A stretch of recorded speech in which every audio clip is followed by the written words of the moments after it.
All right, hello everyone. So my student stories project was based on the African American experience at predominantly white institutions. To kind of get into it with the introduction here, a college education is seen as the key to success and the key to having a better life here in America. However, this luxury wasn't always available for Black and Brown people.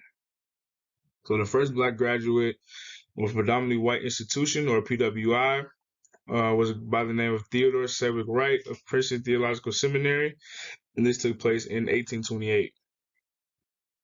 However, there were only about 700 Black graduates from PWIs from a span of 1828 until 1910.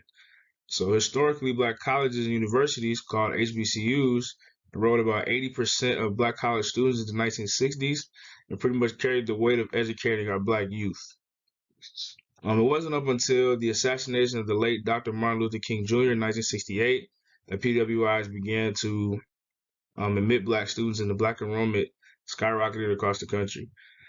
So I kind of wanted to start my project off kind of with some history, just to kind of go into how serious of a matter this is and how dear this topic is to me. So we're going on to the purpose. So the purpose of this project is to tap into the perspective of the young African American college student of today that attends predominantly white institutions to see if their voices are being heard, if their integrity is being upheld, and if their collegiate experience is being maximized to a full potential without racial prejudice or discrimination. So my sample population in this project, I decided to interview 3 college students, 2 who have already graduated and 1 who is still in their undergraduate studies. So all 3 students are African American descent, they identify as Black, and they attended or graduated from a predominantly white institution.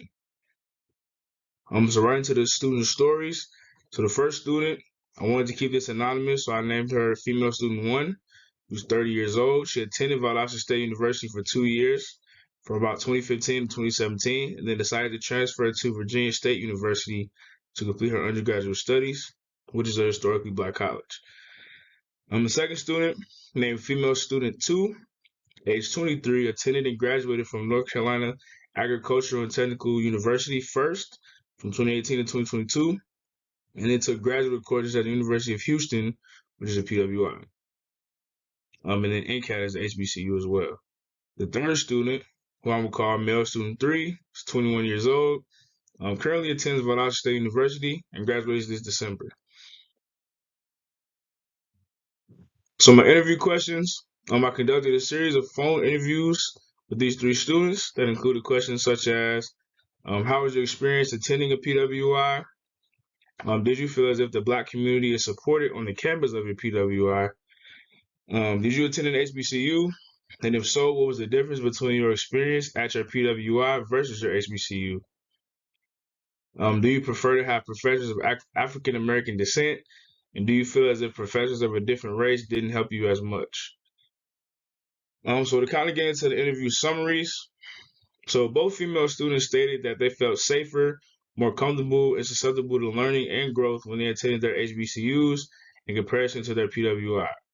So female subject 1 actually stated that her reasoning for leaving Valdosta State because of some of the tactics of racial prejudice and discrimination she experienced on campus. So she shared with me a couple of experiences that in the dorm rooms, they would write racial slurs such as the N-word, different things like that on different people's dorms. And that kind of agitated her. She talked about some of her PTSD that she experienced from those situations.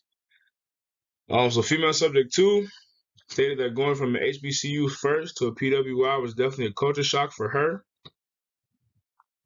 And she says that PWIs need more safe spaces for Black students to be able to vent, talk about their problems, and different things like that. They both prefer to have professors of African American descent over professors of white or other races.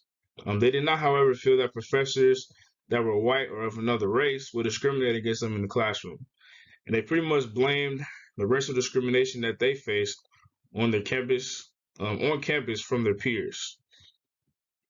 On the male student, on the other hand, said that his parents kind of instilled in him that no matter the environment, no matter what's going on around him, who's around him, he should be able to adapt to any environment, and he made his time at the PWI manageable. He stated that VSU has grown to become more accommodating to black students since his freshman year. He came to VSU to play football, so he really didn't have a consideration of HBCUs because some of the schools in Georgia have weaker football programs than VSU. He also didn't have a preference of professors and stated that every professor he has encountered at VSU was helpful. So lastly, we'll talk a little bit about informal theory and formal theory. So informal theory are theories that individuals carry around in their heads about all aspects of their work or environment. Formal theory, basically public, conscious, explicit, and organized concepts of defined related phenomena. So kind of conclusions I got from this project here, basically putting it all together. The informal theory that they carried around with them, especially the young ladies that attended the HBCUs, is that if I'm around my people, I'm around my professors that are the same color as me, I'm in a safe environment, I won't be judged, I won't be have any racial prejudice towards me, so I'll be successful. With the male subject, on the other hand, his parents instilled in him that no matter what environment you're in, you're gonna thrive. So at the end of the day, they both affect our perspective of the world around us, both informal and formal theory. However, informal theory can be shaped by our environment, our peers, etc. So we refer to our informal theory a lot more than we do our formal theory.